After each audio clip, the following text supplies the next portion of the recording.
সকলের প্রতি স্রষ্টার শান্তি এবং রহমত বর্ষিত হোক। আজ শুধু বাংলাদেশের খবর নিয়ে আমি জাকির হোসেন শেখ আমার নতুন ইউটিউব চ্যানেল এবং ফেসবুক পেজ জাকির হোসেন শেখ অফিসিয়ালে আপনাদের আমন্ত্রণ এবং স্বাগত জানাচ্ছি। আমাদের লক্ষ্য এবং উদ্দেশ্য হলো কারোর সঙ্গে শত্রুতা নয়, কিন্তু অন্যায়ের প্রতিবাদে নিকটাত্মীয় হোক বা বন্ধু বান্ধব হোক, কারোর সঙ্গেই আপোষ নয়। এই লক্ষ্য উদ্দেশ্য নিয়েই আমাদের নতুন চ্যানেলের পথ চলা শুরু হয়েছে, যা আপনাদের সমর্থন, সহযোগিতা এবং ভালোবাসা ছাড়া কোনোভাবেই সম্ভব নয়। আজ আমাদের পঞ্চম ভিডিও, এটা আমাদের নতুন চ্যানেলের পঞ্চম ভিডিও, শুধু বাংলাদেশের খবর নিয়ে, বাংলাদেশের উত্তাল পরিস্থিতি নিয়ে আজ আমাদের প্রতিবেদন। এপার বাংলা ওপার বাংলার বিভিন্ন সংবাদ মাধ্যমে প্রকাশিত খবরের ভিত্তিতে এবং আন্তর্জাতিক সংবাদ মাধ্যমে প্রকাশিত খবরের ভিত্তিতে তৈরি আজকে আমাদের প্রতিবেদন। চলুন বিস্তারিতভাবে জেনে নেওয়া যাক। হ্যাঁ, আজ শুধু বাংলাদেশের খবর। কোটা সংস্কার নিয়ে উত্তাল বাংলাদেশ। এমন পরিস্থিতিতে গতকাল রবিবার বাংলাদেশের সুপ্রিম কোর্ট ঐতিহাসিক রায় দিয়েছে। হাইকোর্টের দেওয়া আগের রায়কে খারিজ করে সর্বোচ্চ আদালত জানিয়েছে যে বাংলাদেশে সংরক্ষণ ব্যবস্থার সংস্কার হবে। সেই রায়কে স্বাগত জানিয়েছে শেখ হাসিনার সরকার। তবে আন্দোলনকারীদের কেউ এই রায়কে স্বাগত জানালেও এই মুহূর্তে আন্দোলন থেকে সরে আসার ভাবনা নেই বলে দাবি করেছেন আন্দোলনকারীদের একাংশ। এমনই খবর সংবাদ মাধ্যম বিবিসি বাংলা সূত্রে। জুন মাস থেকে বাংলাদেশে শুরু হওয়া সরকারি চাকরিতে কোটা সংস্কার আন্দোলন জুলাইয়ে এসে ভিন্ন মাত্রা নেয়। দলে দলে ছাত্রছাত্রীরা বেরিয়ে পড়েন রাস্তায়। পুলিশ এবং আওয়ামী লীগের সঙ্গে দফায় দফায় সংঘর্ষে জড়িয়ে পড়েন আন্দোলনকারীরা।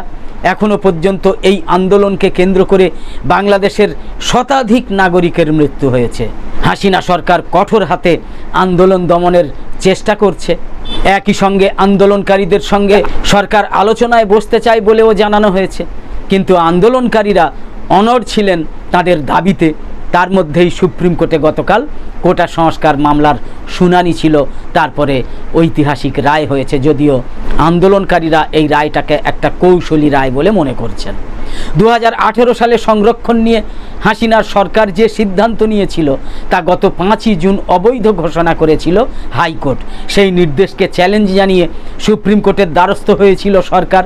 সেই মামলায় রবিবার সর্বোচ্চ আদালত যে নির্দেশ দিয়েছে তাতে সংরক্ষণ নিয়ে হাসিনার সরকারের সিদ্ধান্ত পুরোপুরি বহাল রাখেনি। আবার হাইকোর্টের রায় পুরোপুরি বাতিল করা হয়েছে এমনও নয়। সুপ্রিম কোর্ট জানিয়েছে দেশের সরকারি চাকরির ক্ষেত্রে মোট 7% সংরক্ষণের নির্দেশ দেওয়া হয়েছে। তার মধ্যে 5% সংরক্ষণ থাকবে মুক্তিযোদ্ধাদের উত্তরাধিকারীদের জন্য, বাকি 2%-এর মধ্যে 1% থাকবে অন্য অনগ্রসর শ্রেণীর জন্য, আর বাকি 1% প্রতিবন্ধী এবং তৃতীয় লিঙ্গের জন্য সংরক্ষিত। মানে 93% নিয়োগই হবে মেধার ভিত্তিতে। সুপ্রিম কোর্টের সেই রায়কে স্বাগত জানিয়েছেন বাংলাদেশের আইনমন্ত্রী আনিসুল হক। বিবিসি বাংলার প্রতিবেদন অনুযায়ী আনিসুল হক জানিয়েছেন সুপ্রিম কোর্ট অত্যন্ত বিচক্ষণ রায় দিয়েছে। সেই রায়ের ভিত্তিতে খুব শীঘ্রই সরকারিভাবে বিজ্ঞপ্তি জারি করা হবে। তবে এই রায়ের পরেও বিক্ষোভ থামার কিন্তু লক্ষণ নেই। বিবিসি বাংলার প্রতিবেদন অনুযায়ী আন্দোলনের কয়েকজন সমন্বয়ক জানিয়েছেন শিক্ষার্থীদের মৃত্যুর ঘটনায় বিচারের দাবিতে তাদের আন্দোলন চলবে। তাদের দাবি, তারা শান্তিপূর্ণ আন্দোলন করছিলেন, তারপরেও পুলিশ তাদের লক্ষ্য করে গুলি চালিয়েছে, প্রাণ হারিয়েছেন অনেক ছাত্র। সংবাদ সংস্থা AFP তো জানিয়েছে এখনও পর্যন্ত হিংসায় 151 জনের বেশি মানুষের মৃত্যু হয়েছে। নিহত ছাত্রদের জন্য যতদিন না বিচার পাওয়া যায় নিহত ছাত্রদের জন্য ততদিন আন্দোলন চলবে বলে দাবি বিক্ষোভকারীদের একাংশের। অন্যদিকে দেশে চলমান বর্বর গণহত্যার প্রতিবাদে জাতীয় ঐক্য এবং সরকার পতনের সর্বাত্মক আন্দোলনের ডাক দিয়ে বিএনপি গতকাল 21শে জুলাই একটা প্রেস বিজ্ঞপ্তিতে জানিয়েছে দেশে কোটা সংস্কারের যৌক্তিক আন্দোলন দমানোর জন্য গণতন্ত্র এবং মানবাধিকার হরণকারী অবৈধ হাসিনা সরকার পাক হানাদার বাহিনীর মতো বর্বর গণহত্যার আশ্রয় নিয়েছে, যার ফলশ্রুতিতে প্রায় 4 শতাধিক ছাত্র জনতা প্রাণ হারিয়েছেন। 10 সহস্রাধিক আন্দোলনকারী ছাত্র জনতা গুরুতর আহত হয়েছেন বলে বিভিন্ন সূত্রে জানা গিয়েছে। তবে প্রকৃত সংখ্যা এর চাইতেও বেশি হতে পারে, যা একমাত্র নাৎসি হিটলারি হলোকাস্টের সাথে তুলনীয়। আদালতের ঘাড়ে বন্দুক রেখে দেশ এবং জাতির সাথে প্রতারণার আশ্রয় নেওয়া আওয়ামী লীগের পুরাতন রাজনৈতিক একটা কৌশল। একই কায়দায় আজ আপিল বিভাগ থেকে একটা প্রতারণামূলক রায়ের মাধ্যমে চলমান গণ আন্দোলনকে বন্ধ করার কৌশল নিয়েছে খুনি হাসিনা সরকার। ইতিমধ্যে কোটা সংস্কার আন্দোলনকারীরা এই রায়কে প্রত্যাখ্যান করে গণহত্যার বিচার এবং শেখ হাসিনার পদত্যাগ দাবি করেছেন এবং দেশব্যাপী কমপ্লিট শাটডাউন অব্যাহত রাখার ঘোষণা করেছেন। এখন শুধু কোটা সংস্কার নয়, গোটা রাষ্ট্র সংস্কারের দাবি গণমানুষের দাবিতে পরিণত হয়েছে এবং অবৈধ হাসিনা সরকারকে ক্ষমতায় রেখে রাষ্ট্র সংস্কার সম্ভব নয়। তাই আমরা দেশের সকল গণতান্ত্রিক রাজনৈতিক দল, ব্যক্তি, সামাজিক শক্তি এবং সংগঠন, দল মত নির্বিশেষে সারা বাংলাদেশের সকল শ্রেণী, সকল পেশার মানুষ এবং আপামর জনগণকে অবৈধ স্বৈরাচারী ফ্যাসিস্ট খুনি হাসিনা সরকারের পতনের এক দফার চলমান গণ আন্দোলন সফল করে দেশ এবং জাতিকে মুক্ত করার জন্য আহ্বান জানাচ্ছি। ইনশাআল্লাহ জনতার বিজয় অবশ্যম্ভাবী। মির্জা ফখরুল ইসলাম আলমগীর, মহাসচিব, বাংলাদেশ জাতীয়তাবাদী দল বিএনপি, তাদের প্রেস বিজ্ঞপ্তিতে গতকাল এই কথা বলেছে। বাংলাদেশে কারফিউ জারি করা হয়েছিল আগেই, এবার আরও কড়া পথে হেঁটেছে প্রধানমন্ত্রী শেখ হাসিনার সরকার। সংবাদ সংস্থা এপি জানিয়েছে সারা বাংলাদেশে শুট অন সাইট জারি করেছে সরকার, অর্থাৎ দেখা মাত্রই গুলি চালানোর নির্দেশ দেওয়া হয়েছে সেনাবাহিনীকে। কোটা সংস্কারের দাবিতে গত কয়েকদিন ধরে বাংলাদেশে যে আন্দোলন চলছে তাতে শনিবার পর্যন্ত মারা গিয়েছেন কম করে 151 জন বলে জানিয়েছে রয়টার সহ এপি সহ বিভিন্ন আন্তর্জাতিক গণমাধ্যম।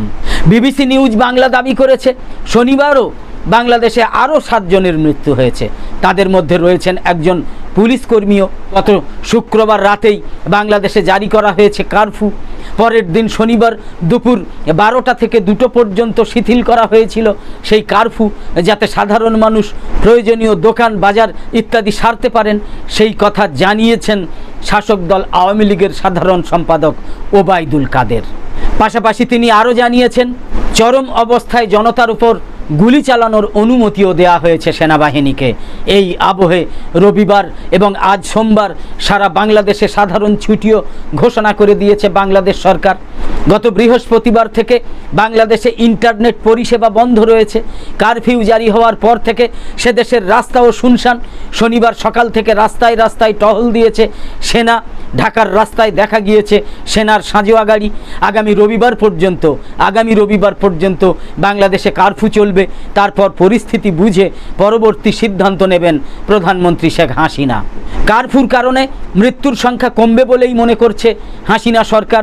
যদিও বিবিসি নিউজ বাংলার দাবি হচ্ছে শনিবার 7 জনের মৃত্যু হয়েছে বাংলাদেশের রাজধানী ঢাকায়। ঢাকা মেডিকেল কলেজের একটা সূত্রকে উদ্ধৃত করে ওই সংবাদ মাধ্যম দাবি করেছে শনিবার সেখানে 7 জনের মৃতদেহ পৌঁছেছে। তাদের মধ্যে রয়েছেন আবার একজন পুলিশ কর্মীও। ওই সংবাদ মাধ্যমের আরও দাবি সাভারেও একজনের মৃত্যু হয়েছে। বাংলাদেশের পরিস্থিতি নিয়ে মুখ খুলেছে রাষ্ট্রপুঞ্জ। বার্তা দেওয়া হয়েছে প্রধানমন্ত্রী শেখ হাসিনার সরকারকেও। রাষ্ট্রপুঞ্জের মানবাধিকার বিভাগের প্রধান ভলকার টার্ক শুক্রবার বাংলাদেশ পরিস্থিতি নিয়ে উদ্বেগ প্রকাশ করেছেন। তিনি জানিয়েছেন ছাত্রদের উপর হামলা কিছুতেই মেনে নেওয়া যায় না। বাংলাদেশ সরকার যদিও নরমে গরমে পরিস্থিতির মোকাবিলা করার চেষ্টা করে চলেছে। গত শুক্রবার মধ্যরাতে অভিযান চালিয়ে আটক করা হয়েছে বৈষম্য বিরোধী ছাত্র আন্দোলনের অন্যতম কেন্দ্রীয় সমন্বয়ক তথা শীর্ষ স্তরের নেতা নাহিদ ইসলামকে। প্রধান বিরোধী দল বিএনপির বেশ কয়েকজন নেতাকেও আটক এবং গৃহবন্দী করা হয়েছে বলে স্থানীয় সূত্রে খবর। পাশাপাশি আন্দোলনকারীদের একাংশের সঙ্গে আলোচনার মাধ্যমে পরিস্থিতি নিয়ন্ত্রণে সমান্তরাল প্রচেষ্টা চালাচ্ছে হাসিনার সরকার। শুক্রবার গভীর রাতে ঢাকায় রাষ্ট্রীয় অতিথি ভবন পদ্মায় আন্দোলনের 2 জন সমন্বয়কের সঙ্গে শীর্ষস্থানীয় সরকারি আধিকারিকদের একটা বৈঠক হয়েছে বলে বিবিসির খবরে জানানো হয়েছে। এই আবহে অশান্ত বাংলাদেশ থেকে গত শনিবার ভারতে ফিরেছেন আরও 778 জন ভারতীয় পড়ুয়া। ভারতীয় বিদেশ মন্ত্রকের তরফে একটা বিবৃতি দিয়ে এই কথা জানানো হয়েছে। তবে মন্ত্রকের তরফে এও জানানো হয়েছে যে বাংলাদেশের বিভিন্ন বিশ্ববিদ্যালয়গুলোতে যুদ্ধে পাটরত 4000-এরও বেশি ভারতীয় পড়ুয়া এখনও সে দেশে রয়ে গিয়েছেন। বাংলাদেশের পরিস্থিতির কথা মাথায় রেখে পেট্রাপোল দিয়ে সে দেশের রপ্তানিও বন্ধ করা হয়েছে, আর আমদানি চলছে একেবারে ধীর গতিতে। শুক্রবার গভীর রাত থেকেই রাজধানীর বিভিন্ন রাস্তায় নেমে পড়ে বাংলাদেশ সেনার সাঁজোয়া ব্রিগেড। এর আগে শেষ 2009 সালে বাংলাদেশের রাস্তায় ঘুরেছিল সেনার সাঁজোয়া গাড়ি।